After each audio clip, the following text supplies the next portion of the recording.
ආයිබෝවන් අද අපි අල ටිකක් තෙල් දාගමු. ඔයගලන් දන්නවා දැන් අල ටික මම මෙතන මෙහෙම සුද්ධ කරලා සෝදලා කපලා තම්බනකොට ලුණු ටිකකුයි කහ ස්වල්පෙකුයි දාලා අල ටික තම්බගෙන තියෙනවා. එතකොට මෙතන තියෙනවා මට කුරුඳ පොතු, මෙතන තියෙනවා රම්ප කරපිංච සහ ලුණු ටිකක් මම කපලා අරන් තියෙනවා. ඒ වෙනුවෙන් ඊට පස්සේ ඒත් එක්ක මට ඕනේ සියඹ රැඹුල් චුට්ටක්, ඊළඟට කැලි මිරිස් ටිකක්, තෙල් ටිකක්, අවශ්‍ය තරමට ලුණු. ඕවා තමයි අපිට අලති ටික තෙල් දාගන්න අවශ්‍ය වෙන්නේ. අපි බලමු කොහොමද තෙල් දාන්නේ කියලා. දැන් මම තාච්චියක් ලිපේ තියලා ඒකට අවශ්‍ය තරමට තෙල් ස්වල්පයක්. මම නම් පොල් තෙල් ගත්තේ.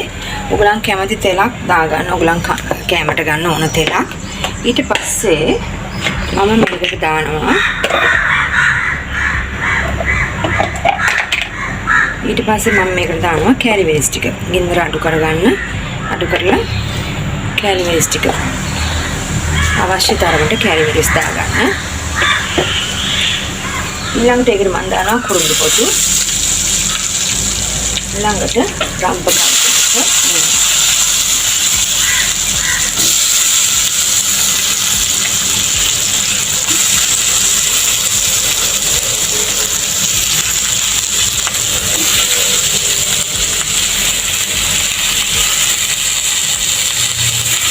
ඊට පස්සේ ඒකට ලුණු ටිකකුත් දාගමු.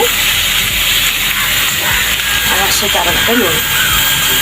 ලුණු දාපු ටිකක් කල්පනාවෙන් දාගන්න අපි අල වලටත් දාලා තියෙන හින්දා. දැන් අපි මේක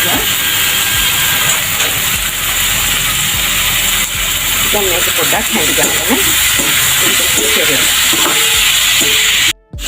දැන් මේ අපි මේ ලුණු ටික අපි හොඳට තෙලෙන් මලව ගමු. දැන් මේ අපේ ලුණු ටික මැලවිගෙන මෙහෙම එනවා. අපි තව චුට්ටක් ඒක තෙලේ හොඳට මලව ගමු. දැන් මේ විදිහට මෙහෙම ලුණු ටික මැලවිගෙන එනකොට ඔයගොල්ලන් දැන් මේක ගොඩක් මේක හීනියට ලිව්වනම් කැපුවා නම් මේට වඩා මැලවෙනවා. අපි ඒ වෙලාවේ මේකට දානවා මම සියඹ රැඹුල් චුට්ටක්.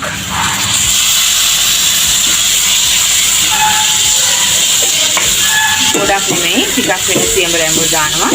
ඊළඟට ඔයගලන්ට කැමති නම් මේක අකමැති නම් නිකන් ඉන්න පුළුවන්. මම දානවා හින්දා මම පෙන්නනවා. මේකට දාගන්න ඕන මම සීනියට ස්වල්පයක්. මේකට මම දාගන්නවා. මම අර සීනි සම්බල් වගේ ගන්න ඒ ටේස්ට් එක කැමති ඉන්න මම. එන්න නැත්නම් ඔයගලන්ට ඒක නොදා ඉන්න පුළුවන්. දැන් මේක හොඳට මැලුණාම අපි අපේ අල ටික දාගන්නවා. අල ටික විතර දාගන්නවා. ඊට පස්සේ හොඳට මේක පෙරලා ගන්න ඕනේ.